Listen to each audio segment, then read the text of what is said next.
teman-teman, balik lagi di Himapet Podcast.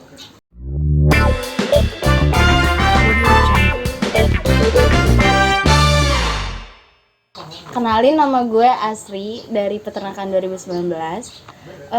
Podcast kali ini kita akan membahas tentang kewirausahaan. Bagaimana sih kewirausahaan di bidang peternakan itu? Kita lebih menyorot ke bidang peternakan broiler. Nah, hari ini kita kedatangan tamu spesial, teman bicara, seorang pengusaha muda. Abang ini adalah salah satu alumni jurusan peternakan Universitas Lampung, angkatan 2015 ya Bang? Iya. Nah, mungkin sebagian orang pastilah mengenal Bang Abang satu ini nih. Siapa sih yang nggak kenal? Tapi mungkin teman-teman yang lain juga belum ada yang kenal. Jadi boleh Bang diperkenalkan, siapa Abang ini? Oh ya, izin memperkenalkan diri, nama gue Windeka Satria. Gue alumni peternakan Unila, masuk di 2015, selesainya di 2020 November. Nah, Abang gimana nih Bang kabarnya hari ini? Baik, sehat, alhamdulillah. Kesibukannya akhir-akhir ini apa Bang, selain di sini aja? Kesibukan akhir-akhir ini sih ya paling jaga kandang, kan punya usaha kandang kan harus dijaga. Terus mungkin bantu orang tua di rumah juga, banyak lah kalau kegiatan mah. Cuman kalau untuk di sini ya paling melihara broiler aja. Oh, jadi masih fokus di melihara broiler.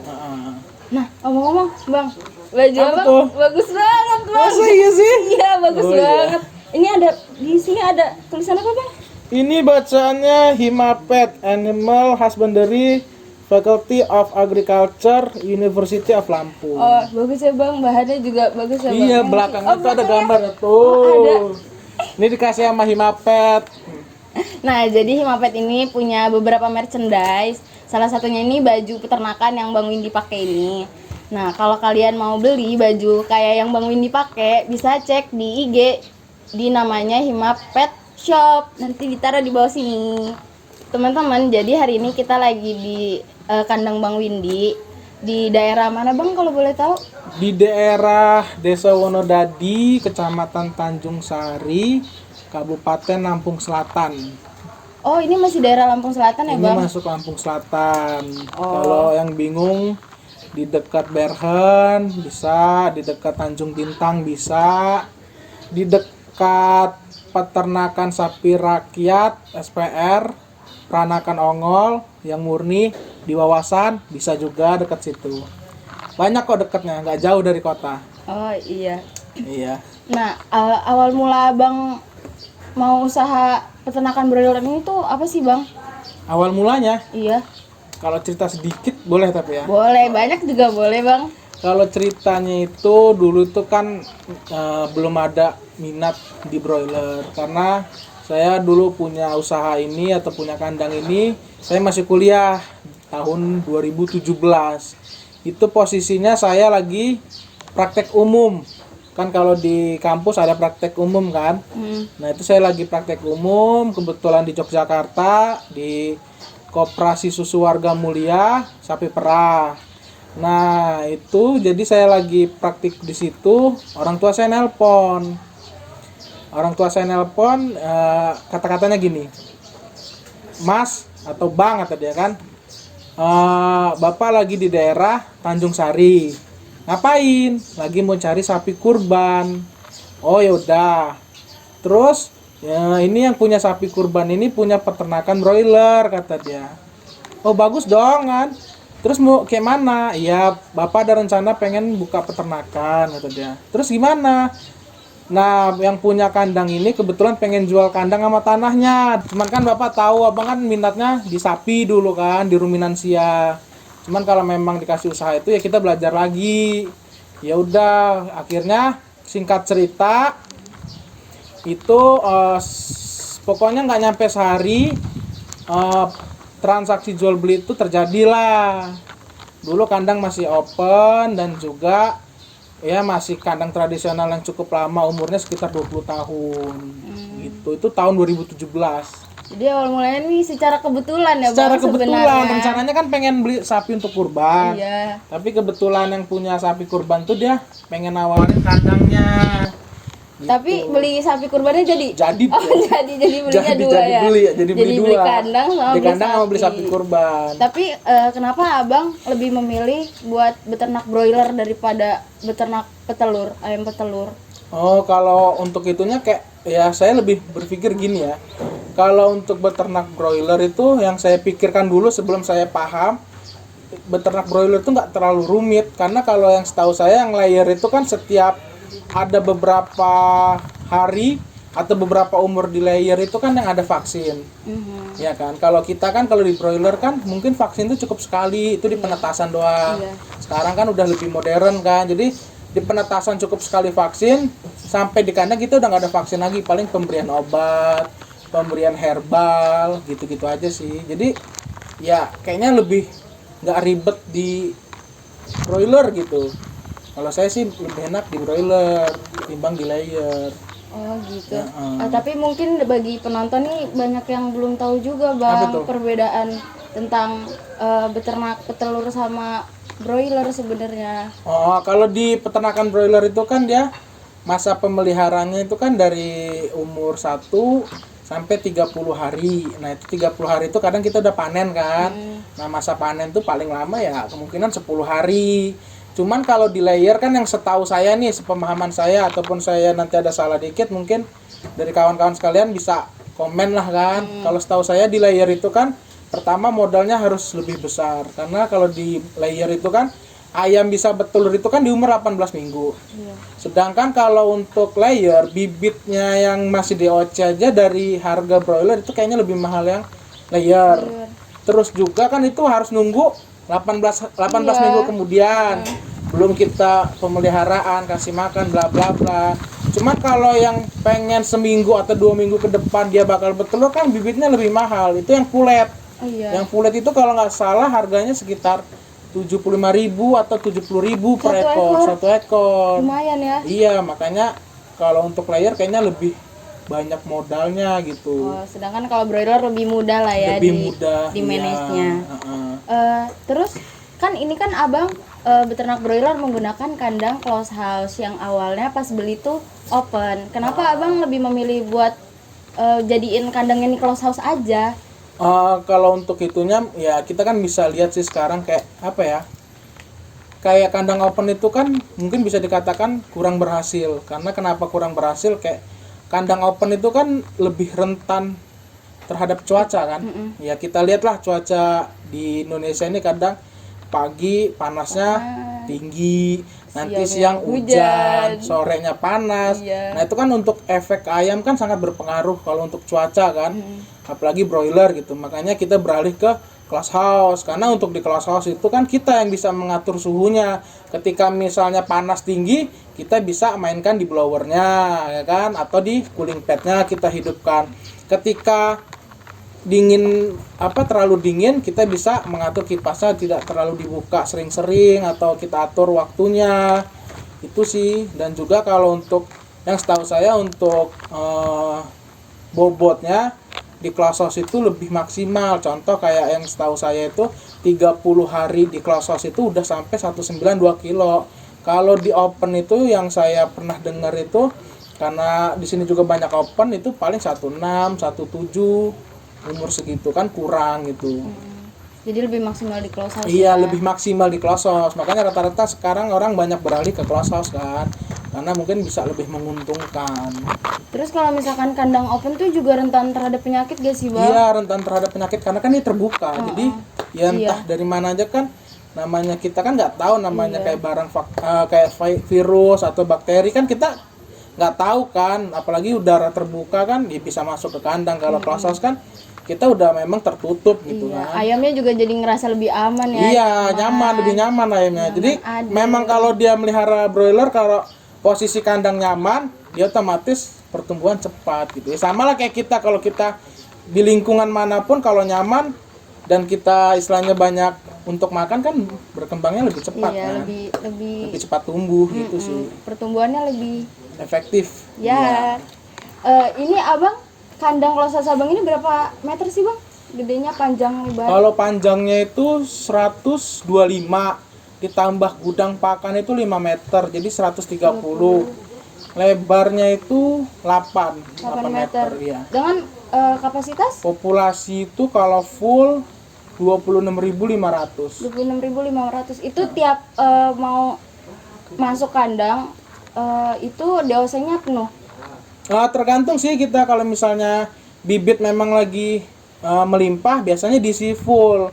Cuman kalau memang lagi kekurangan bibit dari penetasan atau dari mitra kita biasanya itu ya nggak full, paling beda-beda 1.000 lah, 1.000 ekor gitu. Oh, Tergantung keadaan bibit sih. oke.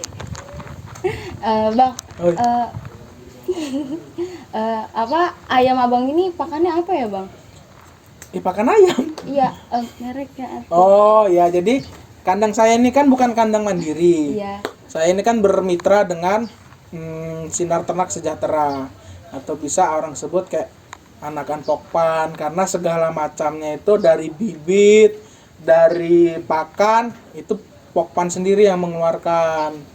Nah, kita dari pakan itu pakai H-booster H00. Terus kemudian pakai H11, kemudian yang finishernya pakai H12. Nah, itu setiap pakan kan beda proteinnya, semakin dia mau masuk finisher biasanya proteinnya lebih sedikit gitu, tapi nggak jauh-jauh dari pakan starter dikitnya. Oh, jadi tiap starter, layer, finisher itu tuh pakannya tuh beda ya bang? Nah, emang bener ya bang, dalam beternak ayam itu tuh pakan itu tuh jadi salah satu faktor berat gitu loh, cukup berat karena katanya pakan ternak ayam itu tuh mahal. Kalau untuk di peternakan sendiri ya pakan itu jadi faktor utama dong. Ya kalau contoh kalau kita nggak jadikan pakan itu faktor utama, gimana mau berkembang ayam itu kan? Nah kalau untuk masalah harga pakan yang mahal, itu kan kembali lagi ke pabrik ya. Dia gimana tergantung cara mengolah itu pakan untuk meminimalisir harganya. Cuman kalau memang udah nggak bisa, biasanya dari pihak mitra kita itu menaikkan harga kontrak kita. Oh, Gitu. jadi Kalau mitra semuanya begitu. jadi semuanya tetap balik ke mitra lagi ya bang? Kita nggak bisa ini sendiri. Jadi tergantung mitra kita. Oh gitu. Ayam abang dipanen umur berapa hari? Kalau untuk saya sendiri, saya punya prinsip ya sebenarnya saya itu pengennya biasa panen itu di umur 29 atau enggak 30. Itu bobotnya 19 up atau enggak 2 kilo. Saya nggak pernah panen ayam kecil gitu. Ataupun penjarangan pun saya nggak pernah, karena saya punya pengalaman penjarangan itu di umur 26 hari atau 25 hari, bobot ayam 1516 itu diminta penjarangan oleh pihak kantor.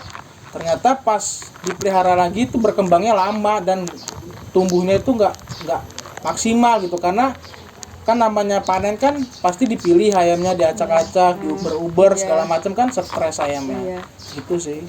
Nah, tapi mungkin teman-teman di rumah nih belum pada tahu, Bang. Penjarangan tuh apa sih? Penjarangan tuh jadi kalau closes kan dengan populasi yang begitu banyak kan harus ada pengurangan. Jadi kita kalau penjarangan itu kita ngeliat kondisi kandang. Kalau kondisi kandang kira-kira udah terlalu padat, biasanya dari pihak kantor itu diminta pengurangan biar katanya pertumbuhannya lebih cepat. Cuman kadang kenyataannya nggak sesuai gitu. Nyatanya malah pertumbuhannya malah Iya, terhambat malah ya, terhambat Bang. karena stres tadi kan. Iya. Nah, terus nanti abis setelah dipanen itu Abang ke mitra lagi. Iya, jadi kita kalau jadi kan kita bermitra itu segala macam itu udah disiapkan oleh pihak mitra kita kan, kayak masalah market, pasar itu udah mereka yang nyari. Jadi kita cuman panen, kita yang nimbang, kita yang nyatet, nanti yang masalah market dari mereka gitu. Jadi kita nggak pusing lagi nyari market gitu. Itu enaknya plasma, Oh, gitu. enaknya bermitra. Tapi Abang ada nggak sih Bang rencananya nanti ke depannya Abang yang mau jadi mitranya atau Abang yang akan mengolah peternakan Abang sendiri kemana-mananya? Oh, maksudnya dibuat mandiri gitu. Iya. Dibuat Kalau mandiri. untuk dibuat peternakan mandiri untuk saat ini atau beberapa tahun kemudian kayaknya belum deh, karena yang kita tahu kan nyari market itu cukup susah ya, apalagi Susah ya. kalau kita baru mau terjun sekarang ini kan, ditambah dengan kondisi yang sekarang sedang pandemi kan, kayaknya pasar agak sulit dicari gitu kan. Mungkin entah beberapa tahun, siapa tahu saya minat, nanti saya mandiri gitu. Tapi kemungkinan ada ya, tapi nggak Kemungkinan sekarang-sekarang kecil ini. ada, kemungkinan kecil ada, Tapi nggak sekarang-sekarang tapi ini. nggak sekarang ini. Nah, dari pengalaman Abang nih ya, kan Abang sudah dari 2017 ya. Mm-mm. Abang tuh beternak broiler ini di kandang CH. Kalau di kandang CH dari 2020. Oh, Saya 2017 masih pakai open 1 tahun, open house.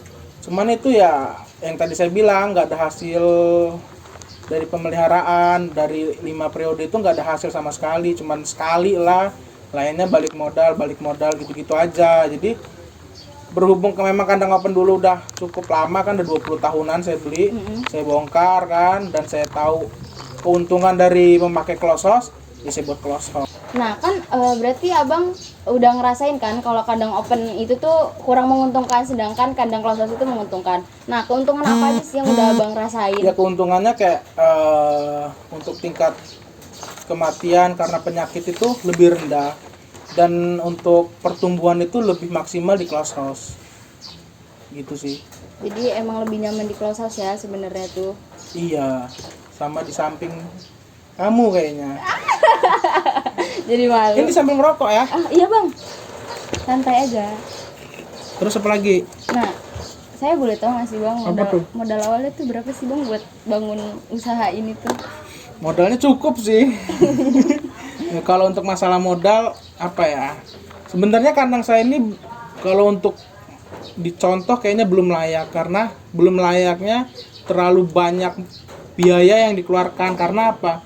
Karena saya bangun ini dengan bahan bangunan itu yang benar-benar permanen dan kokoh gitu. Karena saya udah dicor, di dalam corannya itu ada besi besar, itu besi 12 yang untuk bikin apartemen atau kos-kosan tingkat, dan juga ya terlalu mewah lah istilahnya gitu. Kalau misalnya untuk kandang kan mungkin dengan dicor atau kita bisa beli besi kiloan pun itu saya rasa udah cukup, dan itu lebih meminimalisir pengeluaran sih. Kalau untuk kandang saya ini kan terlalu banyak modalnya gitu, karena dulu konsepnya nggak terlalu matang gitu, cuman udah terlanjur buat, ya mau gimana lagi gitu. Mungkin nanti next yang di sampingnya mungkin lebih diperhitungkan. Tapi kandang Abang nih keren tau Bang tadi. Jadi buat teman-teman yang mau tahu, kandangnya Bang Windy nih tingkat 2. Jadi, nah satu tingkat itu berapa populasi sih Bang?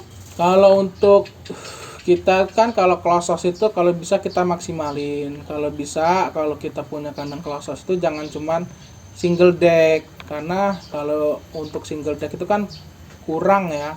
Sedangkan untuk close house itu bisa kita buat double deck, jadi dibuat 2 lantai. Satu lantainya itu 13.000.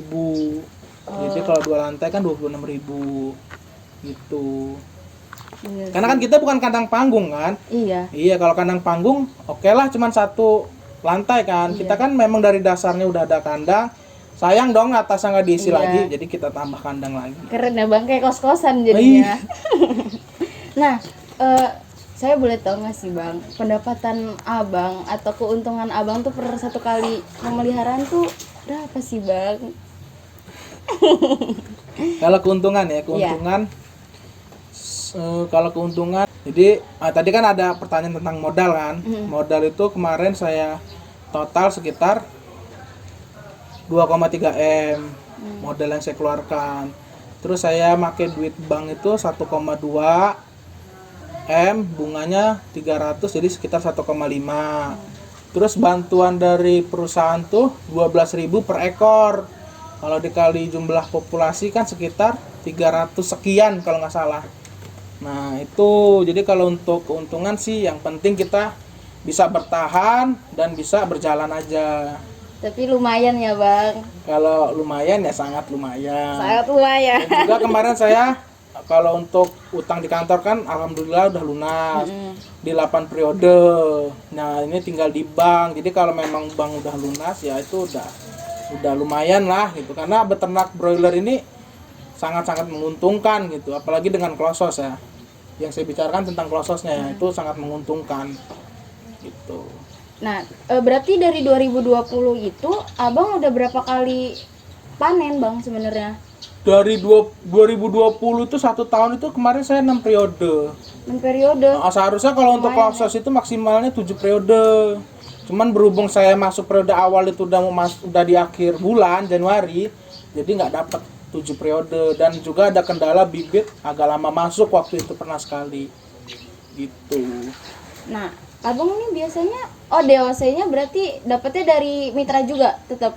Iya, Oh iya bener ya, dari mitra DOC, ya. pakan, obat-obatan tuh dari mitra. Nah, berapa lama sih bang jaraknya dari abang panen sampai DOC-nya masuk lagi tuh? Dari jarak panen sampai DOC masuk. DOC Kita kan masuk biasanya pemeliharaan 30 hari sudah saya buka panen. Iya. Paling lama saya panen itu 10 hari, ya kan. 10 Habis hari. itu masa kosong itu 2 minggu baru masuk lagi. Jadi 2 bulan tuh udah masuk lagi seharusnya ayam. Berarti kalau dari ngosongin sampai masuk lagi tuh 2 minggu lah ya Iya, kira-kira. 2 minggu. Nah, Cuman kan kita kalau misalnya kita di bidang bisnis kan, kalau bisa kan masuknya itu lebih cepat. Karena kan kita ngejar target kan.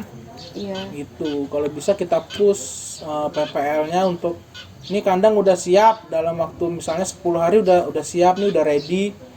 Tolong bisa nggak dipercepat bibitnya gitu. Cuman kalau untuk secara ininya ya 2 minggu. Oh, kan kita dari tadi udah ngomongin bang tentang abang awal mulanya dadakan tiba-tiba jadi peternak broiler. Nah, gimana sih bang supaya cara abang nih motivasi abang lah istilahnya buat terus tetap jalanin usaha ini bang? Apa ada inspirasi, ada yang menginspirasi apa motivasi tertentu gitu? Ya kalau motivasi sih intinya kalau saya sih apa ya, motivasi berusaha itu yang penting kita itu tekun aja sih, tekun. Nanti insya Allah kalau kita tekun jalanin usaha kita ya ada berhasilnya gitu. Jadi ditekunin aja Ditekunin ya bang. aja, Pasti iya. nanti ada keuntungannya lah, Iya, ada bahagianya pasti, iya. pasti. Tapi abang senang kan, nyaman kan? Seneng, nyaman Seneng lah. ya? Iyalah. Nah suka dukanya tuh apa dong berarti? Suka dukanya, Ada nggak ya? suka dukanya, sukanya ya kalau pas pencairan dana suka. Iya saya. dong pasti. Kalau udah masuk transferan saya suka tuh. Kalau dukanya apa ya, mungkin kalau dukanya kalau posisi ayam banyak yang mati dan juga ternyata pas dihitung pakan yang dikeluarkan tidak sebanding dengan daging yang didapatkan, itu dukanya. Iya ya. Gitu sih. Berarti kesulitan terbesarnya tuh apa sih bang sebenarnya? Kesulitan terberat dalam menjalani Proses peternakan ini. broiler ini? Kalau untuk kesulitan terbesarnya awal-awal saya melihara sih, karena posisi saya sama ayah belum tahu tentang gimana melihara broiler, dan saya juga dulu masih kuliah, dan kuliah saya juga itu nggak terlalu banyak bersentuhan dengan unggas, saya malah lebih condong ke ruminan. Nah jadi ketika ini udah jadi, awal periode itu kami sama-sama bingung pakai alat gimana, cara melihara gimana, cara ngasih pakan yang baik gimana, cara pengolahan manajemen pakannya gimana. Nah itu jadi periode awal tuh kita rugi gitu. Berarti dari awal tuh Jadi kita dulu iya ya. belajar dulu. Intinya kalau udah belajar kan ada yang bilang kayak pengalaman yang terbaik itu kan guru yang terbaik itu kan Ada pengalaman, ya iya, kan. bener. Ya udah pengalaman itu aja yang dipakai jadi guru gitu aja sih. Jadi kesulitan terbesarnya itu tuh pas awal-awal. Emang awal tuh biasanya sulit bang. Iya. Emang mengawali sesuatu tuh Iya. kadang Cuman kan sulit. kalau kita mau mau belajar sih bisa. Iya sih Nggak ya. ada nggak Pasti. bisa nggak. Iya, nggak ada kata terlambat buat belajar bang. Iya. Nah, terus kan abang kan mitra ya, pakai mitra. Berarti kalaupun harga pasar ayam tuh lagi anjlok tuh nggak ngaruh ya ke abangnya? Kalau untuk mitra itu nggak ada pengaruh sih, karena kayak contoh awal pandemi kemarin kan, itu harga ayam mungkin kalau tahu harga ayam tuh di angka 12.000, 10.000 per kilo kan di daerah Jawa maupun Sumatera kan. Nah itu sebenarnya kalau untuk di mitra nggak dampak sih. Kalau di mitra saya ya, kalau untuk di mitra lain saya nggak berani menyebutkan karena setiap mitra ada SOP tersendiri gitu kan. Kalau di mitra saya sesuai kontrak. Kalau misalnya dulu tuh waktu awal pandemi itu harga ayam 12.000, ayam saya tetap dibeli 17.000 ayam gedenya per kilonya. Jadi tetap nggak ngaruh ya, Nggak ngaruh, iya. walaupun harga ayam lagi tinggi, abang juga tetap nggak ngaruh dong berarti. Kalau harga ayam tinggi saya ada dampaknya. Oh, jadi kalau anjlok itu nggak begitu terpengaruh, tapi kalaupun naik, abang juga ikut kebagian. Iya, ikut kebagian. Oh gitu. Ada dampaknya. Terus berarti tadi kan abang ngomong kandangnya nanti ya kandang sebelahnya gitu. Berarti boleh nggak sih bang, saya tuh tahu rencana abang ke depannya tuh gimana sih buat peternakan ini. Tadi kan udah keburu keceplosan gitu dikit. Iya, jadi rencananya pengen bikin lagi double deck dengan yang luas lebih lebar, cuman panjang sama mungkin. Jadi mungkin kalau kemarin udah saya hitung-hitung populasinya sekitar 50.000 yang kandang sebelah itu. Dan juga kalau memang kandang itu udah terbangun lagi, saya memanfaatkan lahan yang masih ada. Jadi di bawah kandang itu kan masih ada lahan kosong, ada sawah, dan di atas sawah itu kan ada gundukan lahan yang cukup luas. Nah, itu saya pengen nempatin minat saya yang sebelumnya di ruminan. Saya pengen di situ. Jadi saya pengen buka peternakan sapi lokal gitu kan, ya buat iseng-iseng aja. Jadi nanti abang juga terjun di dunia sapi. Iya, di ruminannya. Pengennya ruminan. Iya. Sapi potong. Sapi potong. Nah, kan kita ngomongin lahan nih tadi bang. Gimana sih bang cara tips nyari lahan buat peternakan broiler nih?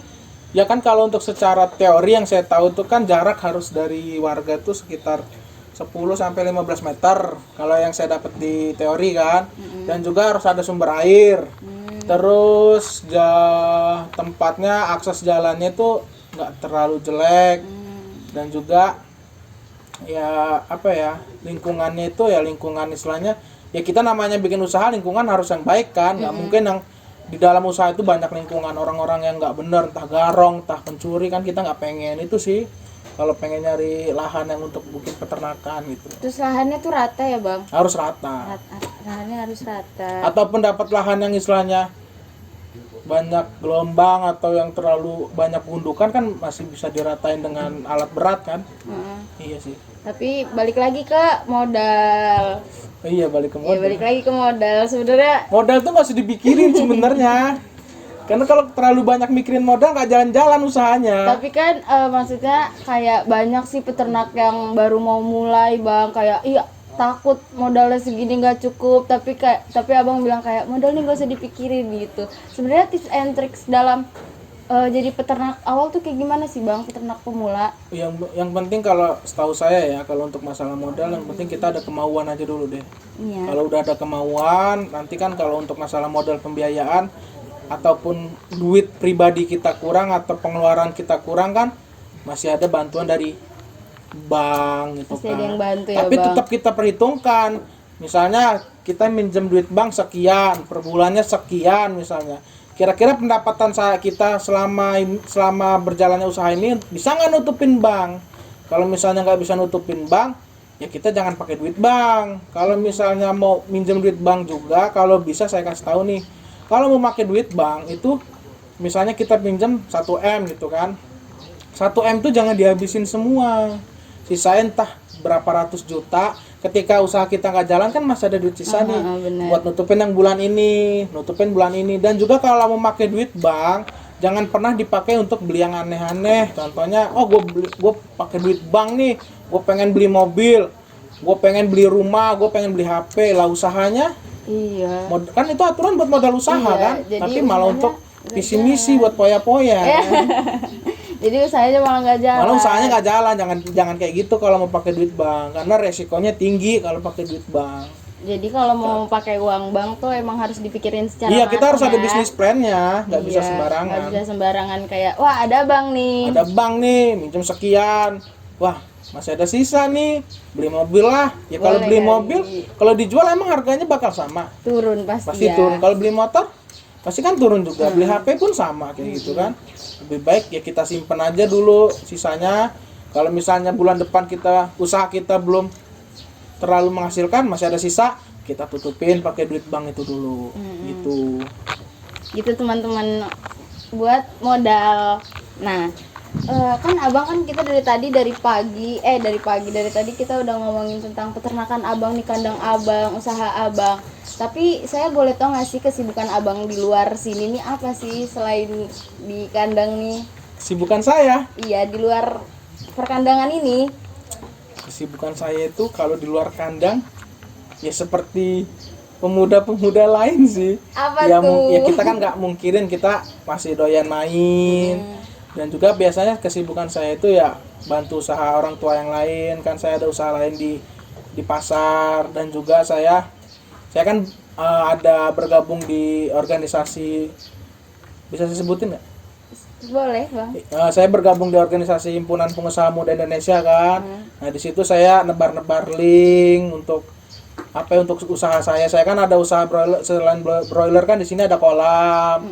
Nah, saya cari-cari link di situ, dan juga saya ya mungkin bisa dikatakan bermain dengan dosen lah. Bermain dengan dosen tuh kayak saya alhamdulillah dapat rezeki dari dosen, dan dosen pun dapat rezeki itu dapat proyek. Nah, saya dapat dikasih proyek sama dosen saya sendiri untuk menjalankan proyek yang dikasih dari Australia yang dilimpahkan kepada ISPI. Itu di daerah sini juga. Tapi proyeknya tentang sapi, tentang ruminan. Jadi Gitu sih. sama-sama Jadi menguntungkan kan. iya, jadi kita jangan ya main ya boleh, maksudnya ya saya juga doyan main. Saya nggak mungkin kayak model-model kita ini, apalagi yang masih muda, dan apalagi saya kan belum berkeluarga ya masih doyan main gitu loh, nggak dipungkirin gitu kan. Cuman ya tetap apa yang jadi tanggung jawab kita ya kita lakuin gitu. Iya, minum dulu, Iya, Bang. minum Saya Bang. juga mau minum, Bang.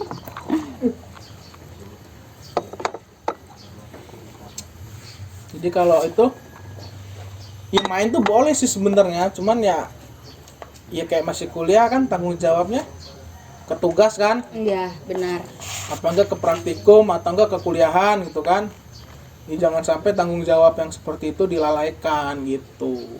Nah, dalam usaha ternak abang itu ada nggak sih, Bang, treatment khusus untuk ayam itu sendiri biar lebih bahagia, lebih doyan makan, atau bobotnya tuh lebih cepat bertumbuh gitu, bertambah? Treatment khusus, paling treatment khusus tuh kayak peternak lain sih, ngasih herbal, terus pola pemeliharaan. Terus saya tuh herbalnya itu kan ya untuk antibody kan, untuk kesehatan kan, karena kalau ayam sehat biasanya dampaknya bagus untuk pertumbuhan. Terus saya juga ada treatment menggunakan kecap. Kecap itu kenapa saya pakai kecap? Yang pertama, kecap itu kan dari kedelai. Kedelai itu mengandung protein. Habis itu kalau ketika memang dikasih kecap itu biasanya ayam tuh makannya lebih kencang gitu loh, lebih nafsu gitu. Jadi bisa berpengaruh sama pertambahan bobot tubuhnya, Sama nafsu makannya. Sama nafsu Nah, makan. kecapnya itu dicampur di air buat air minumnya buat jadi air si minum ayam. si ayam. Jadi kita kasih kecap dulu, baru kita kasih pakannya. Itu biasanya makannya lebih cepat, pertumbuhannya lebih bagus gitu. Jadi dia lebih doyan ya. Iya, dia lebih doyan. Dan kalau untuk treatment khusus nggak ada sih, sama kayak pemelihara lain sih kita. Yang penting kalau kata dosen saya itu, kalau melihara ternak itu jangan maunya dapat untung aja, jangan mau dapat hasil aja. Cuman kayak kebutuhan ternak itu apa ya kita harus tahu gitu loh. Ternak itu sakit apa kita harus tahu, gimana ngatasinya kita harus tahu gitu. Itu kata dosen saya. Jadi kalau kita mau dapat untung kita juga harus ngertiin ternak kita ya. Kita harus menjaga ternak kita. Iya, jadi kita harus tahu. Kayak anak sendiri. Iya. Nah, Bang, ada nggak sih, Bang, motivasi khusus, Bang, buat saya gitu atau peternak-peternak lain yang baru mau mulai usaha beternak? Motivasi Itu khusus gimana ya, Bang? apa ya? Iya, kalau motivasi khusus tuh yang penting ada kemauan aja dulu untuk beternak gitu. Untuk yang lainnya kayak masalah modal, masalah lainnya itu ngikutin aja. Yang penting ada kemauan yang benar, tekun ngejalanin usahanya. Udah sih itu aja kalau motivasi mah. Nah, jadi gitu teman-teman, kalau misalkan kita mau beternak itu, yang penting tuh niatnya dulu, sisanya tuh bisa didukung oleh yang lain ya, Bang. Pasti bisa ada kita jalan pikirkan. kalau misalkan ada niat. Nah, sekian podcast kali ini. Semoga menambah ilmu dari kalian semua yang menonton. Sampai jumpa di podcast selanjutnya. Dah. Iya, dah.